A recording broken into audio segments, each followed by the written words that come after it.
Howdy y'all! Thank you for joining us today for this unboxing of Imperial Settlers Empires of the North Japanese Islands expansion.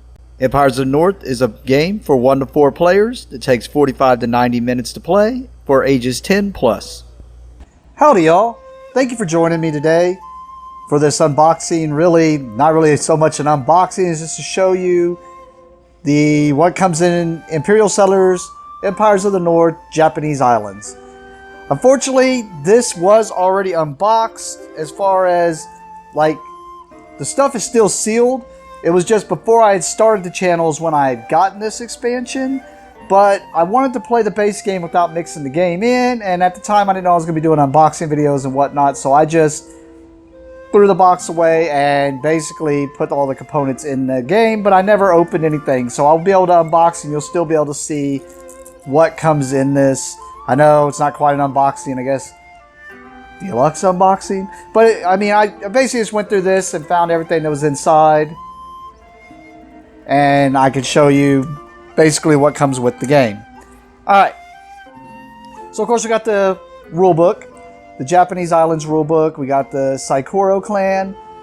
Man. So, the hardest numbered faction in the base game was called the McKinnon clan.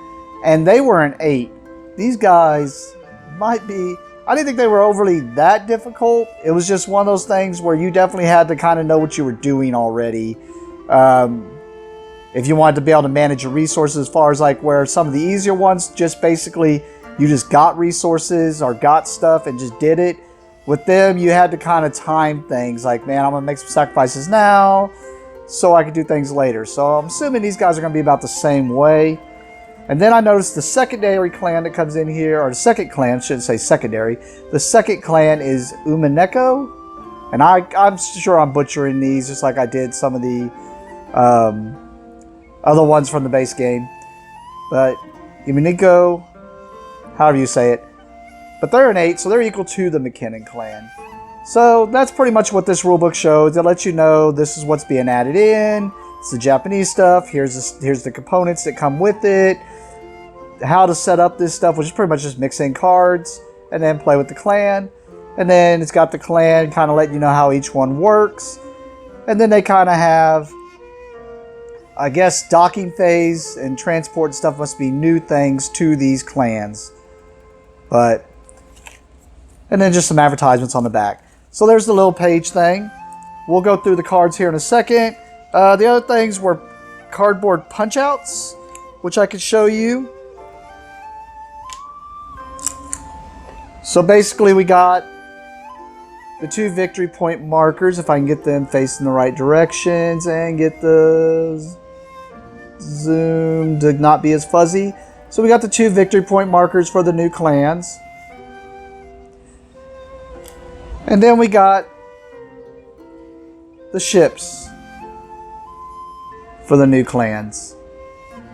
And basically I just finished a series of videos that I just did where I done the playthrough solo mode with the first 6 clans, and then now I probably will continue that one with these 2. Just depends on where I feel or whether I want to start doing, there's a lot of games I want to just play solo, but probably try these out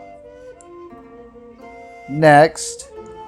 But those come in there, and they punched out pretty good. You could tell there wasn't no rippage or anything on the cardboard. So, that's pretty cool.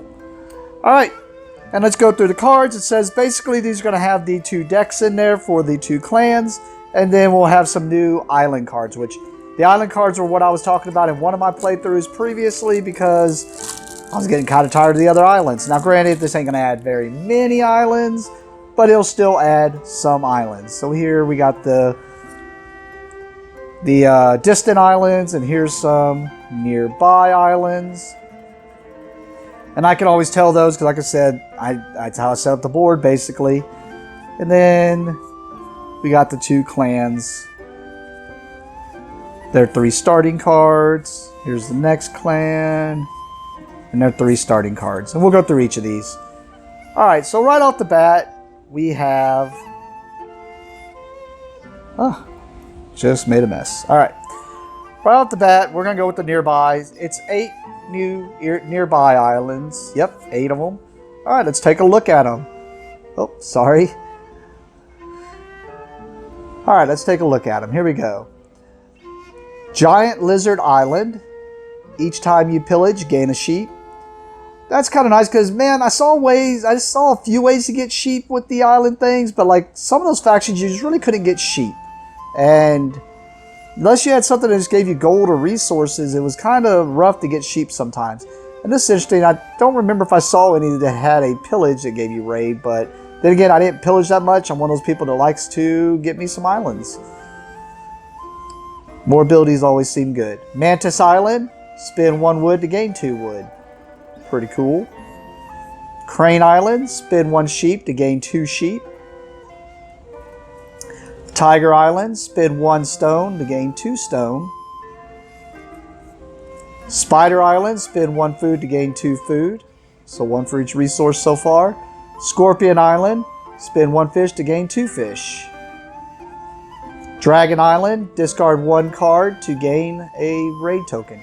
That one's kind of cool because of the idea of discarding cards. Get some cards just not that good in your hand. You can get a raid token to go get you another possible island. And Tortoise Island. Each time you pillage, gain a fish. So that's the nearby islands that are new to this. And they'll get mixed in. And then we got the distant islands here. The Nordic Tales Island. Each time you build a card of a type you do not have in your empire, gain 1 wood. I don't know how often have a different type, unless it counts the... There's only 3 types, right? Maybe 4? 1, 2, 3... Maybe I'm just reading too much into it. Spend 1 resource to retrieve 1 worker. Pretty cool. Get you a worker back for if you have some extra resources laying around. A feature. I love the ones that are features. During the expedition phase, unused goods assigned to your ships are released back to your pool. That's pretty cool because then you can put a fish on there and somehow somebody screws you, or even I guess it says goods, which I think means the raid tokens too. Someone takes stuff and you don't want to just take a random, you can just put them back into your goods. Pretty cool. Spend 1 gold to gain 2 gold. Fantasy Tales Island. Oh, the other one was Educational Tales Island, but you could have read that. Imaginary Friends Island. Spend 1 resource to gain 2 of that resource. Pretty cool. Motivational Tales Island. Spend 1 raid token and 1 fish to discard all nearby distant islands from the exhibition board and reveal 2 new islands. Additionally, you may immediately sell. That one's real cool. Plus, I can see it with multiplayer, man. You basically... I'm going to go ahead and mix these in now.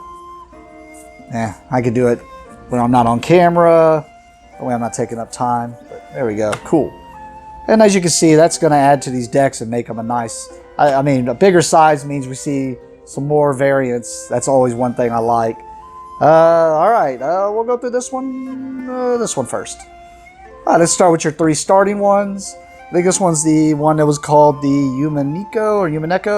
Umaneko, however you say it. Alright, so we got Cherry Orchard, makes sense, 2 food. Bamboo Forest, 2 wood. And then an Imperial Port, storage 3 goods, discard 1 assigned good. Docking nearby islands. Action, transport 1 good from this to any one of from this building to any one of your buildings that look like that. I'm assuming that's one of the things we're going to see there. Alright, that's pretty cool.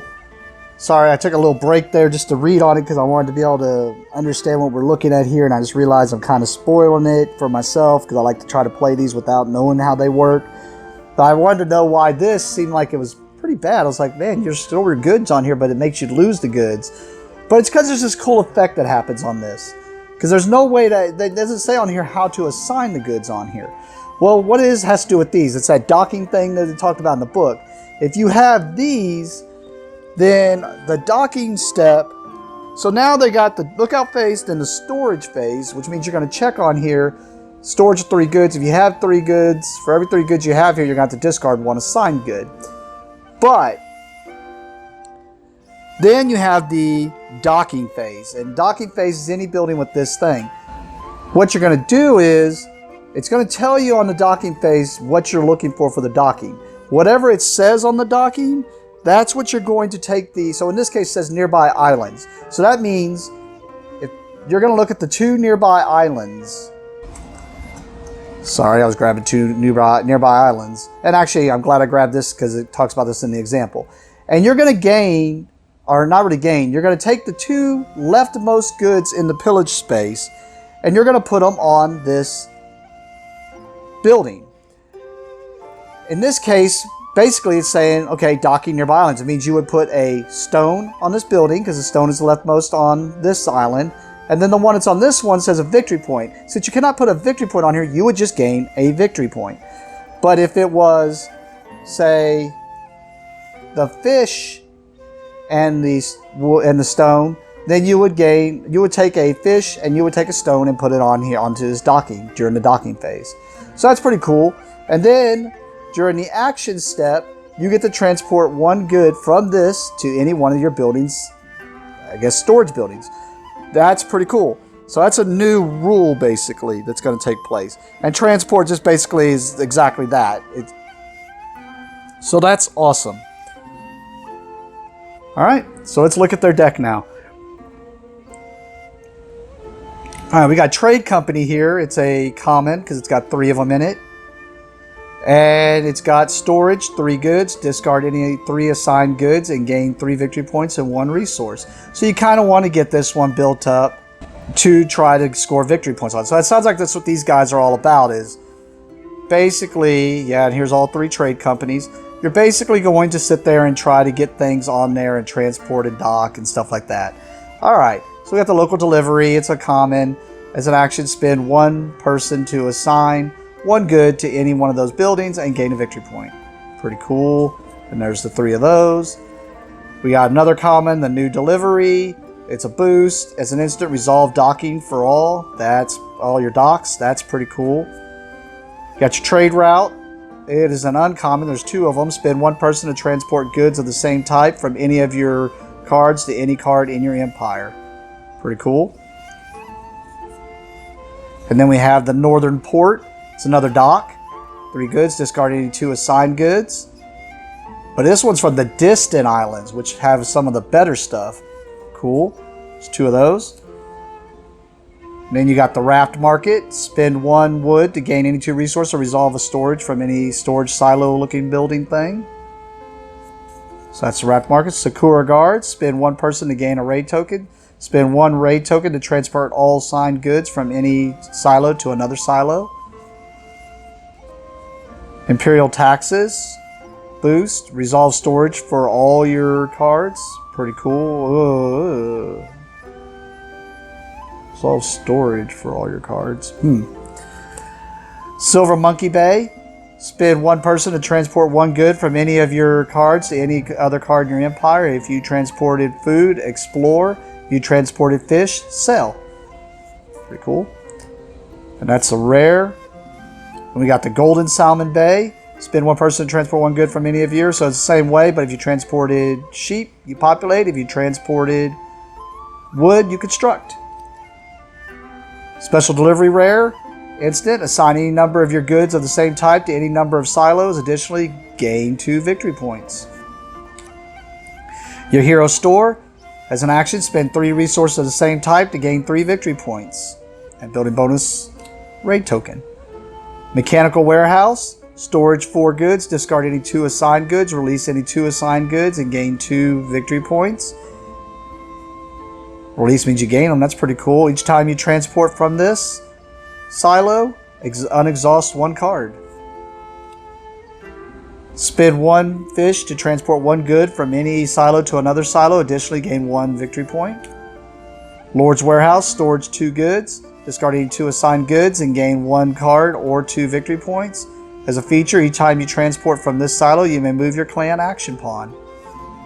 Now, that does not mean you get to activate it, I'm assuming, because there was another faction that got to move their thing, but it doesn't mean you get to do the action you move it to. You just get to move it so it can help you set up. Blossom Port. Storage 3 goods. Discard 1 assigned good. Docking. Nearby islands. Action. Transport one good from this dock to any silo. Another silo. Storage 2 goods. Discard 2 assigned goods and gain 1 gold and 1 victory point. Each time you transport from this silo, retrieve a worker. Pandanian Trustee. Spend 1 person to resolve storage of any silo. Building bonus, 1 victory point. Keeper from the Depths. Action. Spend 1 person to gain 1 gold for each silo with storage requirements reached. Additionally, gain 1 victory point if it has only 1 type of good assigned. So those guys sound interesting, but it does sound like you got to set them up for your silos to be giving you stuff and give you victory points and whatnot. Alright, so let's look next at the Saikoro clan. Their starting stuff. The rice fields, 2 food. The quarry, 2 stone. And quiet fishing place, 2 fish.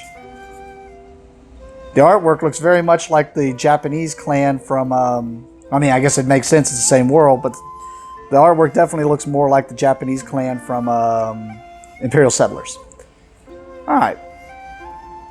We got a foreign affairs common, lets you sell. So you construct, then you sell. And there's 3 of those.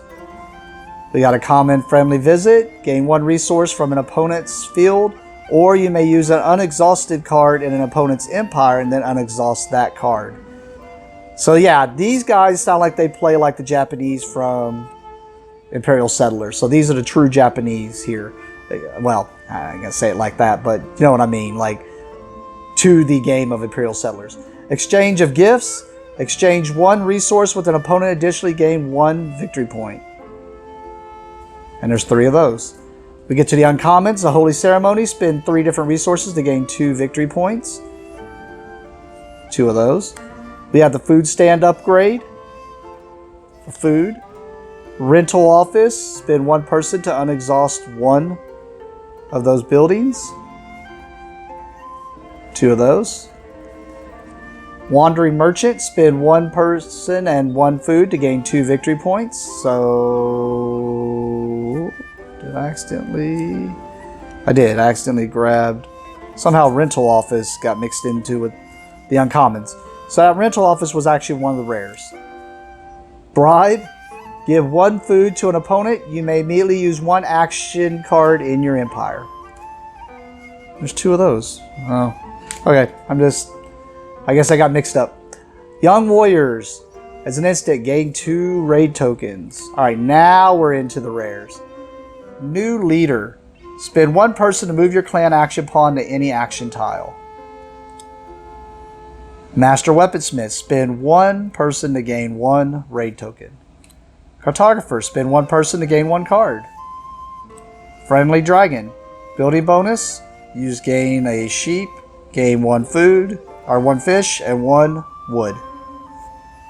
I had a game where for some reason I kept...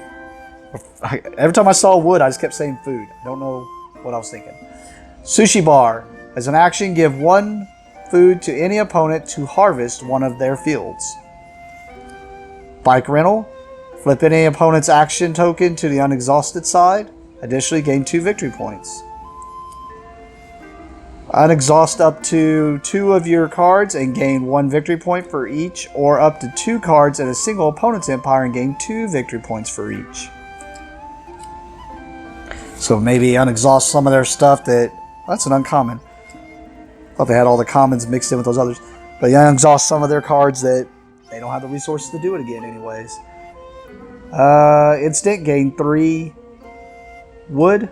Instant, search your deck for 1 of those buildings, take it to your hand, and shuffle the deck. Alright, so these sound interesting. Other than that, sorry I couldn't just do this as an actual true unboxing. I will give you the heads up on my other ones for this Empires of the North. It's the same way. It's just a way of me saving space whenever things come in until I can get around to it. Sometimes I'm able to save them, but... Alright, well thank you for watching, and have a great day.